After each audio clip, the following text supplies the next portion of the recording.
Pernyataan Hasto Kristianto usai jadi tersangka, sikap PDIP dan implikasi politik.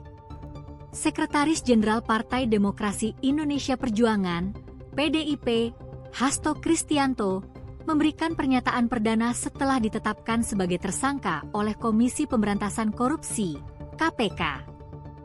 Dalam sebuah video yang dirilis ke publik, Hasto mengomentari kasus hukum yang menjeratnya, dengan menyoroti lebih banyak aspek politik daripada detail kasus suap itu sendiri.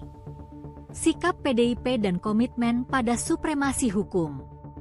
Dalam pernyataannya, Hasto menegaskan bahwa PDIP menghormati keputusan KPK setelah penetapan saya sebagai tersangka oleh KPK.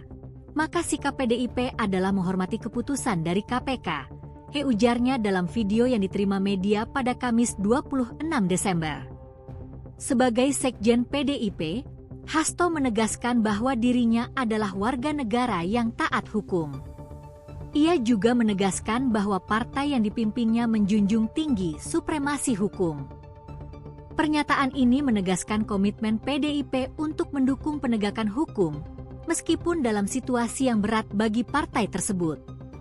Kritik terhadap demokrasi dan watak otoriter. Hasto juga mengutarakan pandangannya tentang kondisi demokrasi di Indonesia. Menurutnya, demokrasi harus ditegakkan dan suara rakyat tidak boleh dikebiri. Ia mengkritik watak otoriter yang ia nilai menindas rakyatnya sendiri.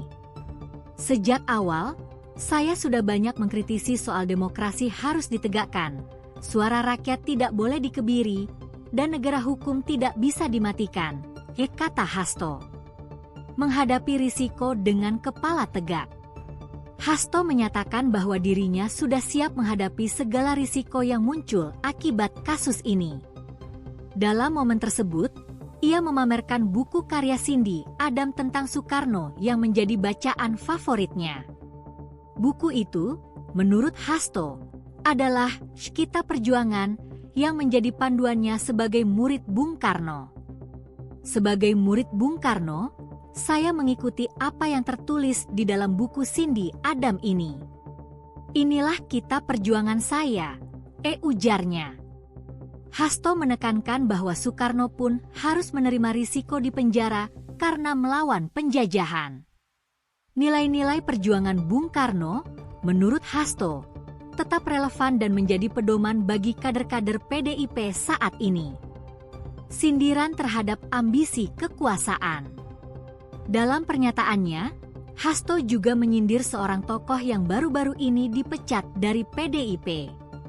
Menurut Hasto, tokoh tersebut memiliki ambisi kekuasaan yang mendorongnya untuk melanggar konstitusi dengan memperjuangkan perpanjangan masa jabatan presiden atau menambah jabatan menjadi 3 periode.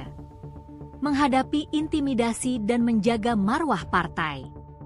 Hasto menyerukan kepada seluruh kader PDIP untuk bersatu dalam menghadapi situasi sulit ini. Ia meminta kader Partai Banteng tidak gentar menghadapi intimidasi apapun. Kita jaga marwah dari Ketua Umum PDI Perjuangan dari berbagai upaya-upaya yang ingin merongrong marwah dan kewibawaan partai hanya karena ambisi kekuasaan, tegasnya. Hasto menutup pernyataannya dengan pesan yang menggugah. Mari, demi perjuangan terhadap cita-cita, demi nilai-nilai yang kita perjuangkan, risiko apapun siap kita hadapi dengan kepala tegak dan mulut tersenyum. Kasus hukum yang menjerat Hasto. KPK menetapkan Hasto sebagai tersangka dalam 2 kasus. Pertama, kasus suap terkait caleg PDIP, Harun Masiku, terhadap Komisioner KPU 2017 hingga 2022, Wahyu Setiawan. Kedua, Hasto diduga terlibat dalam kasus perintangan penyidikan, di mana ia dituduh memerintahkan Harun Masiku untuk kabur dan merusak barang bukti terkait kasus suap tersebut. Analisis dan implikasi politik. Kasus ini memunculkan berbagai spekulasi tentang dampak politik yang mungkin terjadi, baik terhadap PDIP maupun lanskap politik nasional secara keseluruhan. Beberapa pengamat politik menilai bahwa langkah KPK ini menunjukkan komitmen lembaga tersebut dalam memberantas korupsi tanpa pandang bulu, meskipun melibatkan tokoh besar partai politik. Di sisi lain, pendukung Hasto melihat kasus ini sebagai bagian dari tekanan politik yang bertujuan melemahkan PDIP menjelang tahun politik. Bagaimana hasil akhir dari proses hukum ini akan memengaruhi citra PDIP dan Hasto sendiri masih menjadi tanda tanya besar.